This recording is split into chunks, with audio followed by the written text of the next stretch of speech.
Cool. So where do you want to start?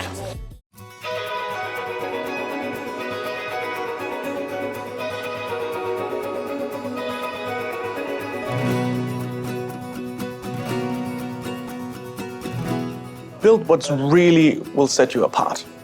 So build what enables you to create the customer experience that you want to provide. Buy the rest. And years ago, I think it was generally thought of as it's an either-or proposition, right? The mutual exclusive. We don't think that's the case. In fact, we know that's not the case, right? You can do a hybrid approach. What's the best way for me to do it to get best-of-breed capabilities, to allow me to launch quickly, and have a really fit-for-purpose, capability? So understanding that design, understanding the flexibility of design and the modules, and understanding what's core, that not focusing on everything at the same time. You build the core that can serve something, your USP, but then you need to be able to add stuff. So I'd say it's paramount to think in designing your system so that it can withstand the time, at least for 10, 15 years. I mean, we'll have to replace it at some point, but at least, make it not 2 years, but 10 years. I'm a big believer that no organization should outsource their intelligence.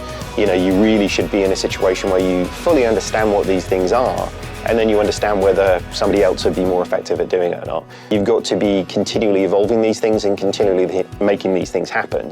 You need to find a solution that you are 100% certain that you are compliant and you fulfill all the regulatory requirements. But as long as you fulfill that, then I believe there's still room to take a chance and take a risk and jump into a much more progressive solution, even within the card management area, because the competitors to Enfuce that we choose between, those were more traditional, and we would have gotten a similar solution to what we have today, but not at all supporting our vision of really taking a big leap into the future. To go all in for a third generation cloud-based software is of course a huge decision. We have seen some examples in the Nordics where a big bank is trying out new modern technology, but in a separated way, in a smaller context, to get to know it, to understand it, to learn, And I think that type of endeavors, are very, very valuable. Not because that you have a little bank on the side, but more because you learn so much. You learn about the new world of technologies that are emerging. The question really as to whether to build or buy is one that's been around, I think, in financial services for a long time. And I think historically, a lot of banks have been leaning towards building a lot of things internally. And of course, once you're up and running with your own infrastructure, that can be very cost efficient. Things have been up and running for a long time. They're well depreciated, and you're just going on at the marginal cost of loading new volume onto an infrastructure that's already up and running. Now, given the opportunity to build from scratch, we really asked ourselves, which are the capabilities, the functionalities, and the part of the architecture where we really think that we have a real competitive advantage. Things that we've learned over the year that, hey, this gets messy after a while unless you keep it architecturally very modular and scalable and flexible. So all that we put in and build those applications ourselves. And those are the things that we really think we can define and design, and we want to own and hold and build those. It's probably easier sometimes to build something from zero and build it up with a new brand and a new culture and everything that goes with it. But the technology that underpins that then is more flexible, more interchangeable than ever. So we actually selected another card processing partner initially. More and more we are going to be building banking as a service. We're going to be offering this to external customers.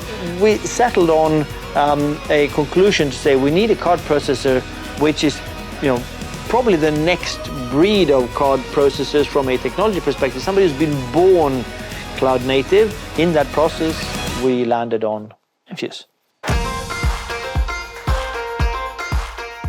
I want someone, again, who can grow with me, who can get my products out quickly, who can help me think strategically, and who can just work with me to say, hey, if this is what you want to do, there may be a better way to do this, right? That's what I'm looking for.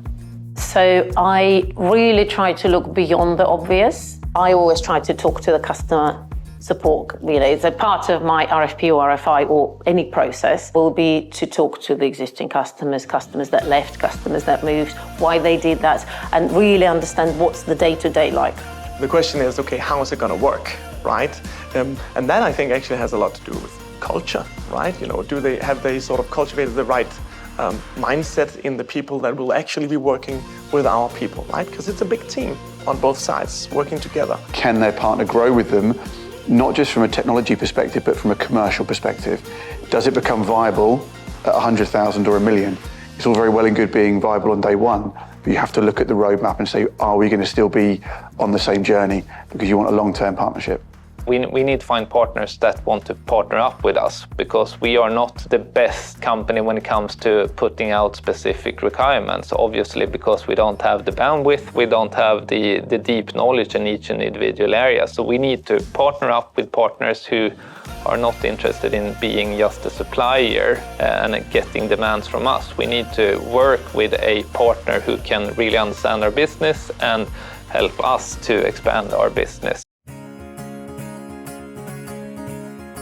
Was one of the other things, of course, being in the incumbent bank, when you want to change an integral part of your IT infrastructure, that is typically a very complex process, because most things have been built together over so many years, there's so many connections, and it's hard to kind of extract something and plug in something else. Whereas if you'd had the opportunity to build things from scratch, it is not Lego-like plug and play, but not a million miles away, because it's desired to be like that. If you're a small fintech or maybe a non-financial institution and you want to be able to offer cards, you would probably appreciate, which Enfuce, for example, offers an end-to-end solution, with everything from the software to the processing to the BIN sponsorship, so you don't have to worry about anything, So definitely so we're saying the modularity.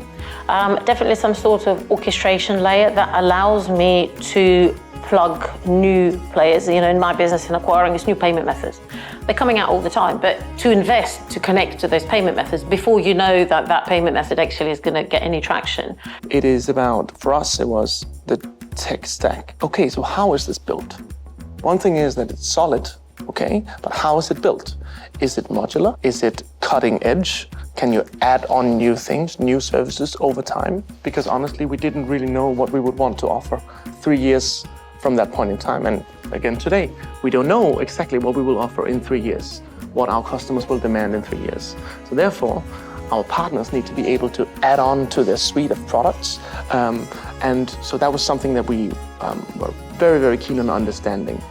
Look whether it's something that you can phase and potentially take the expertise in-house, and maybe look at the providers that can provide you both software as a service and then host it. So you can actually move in, and then potentially on top of that, you have some ability to build your own applications. The reality is, if you look at payment companies, those who have built 20 years ago have to replatform.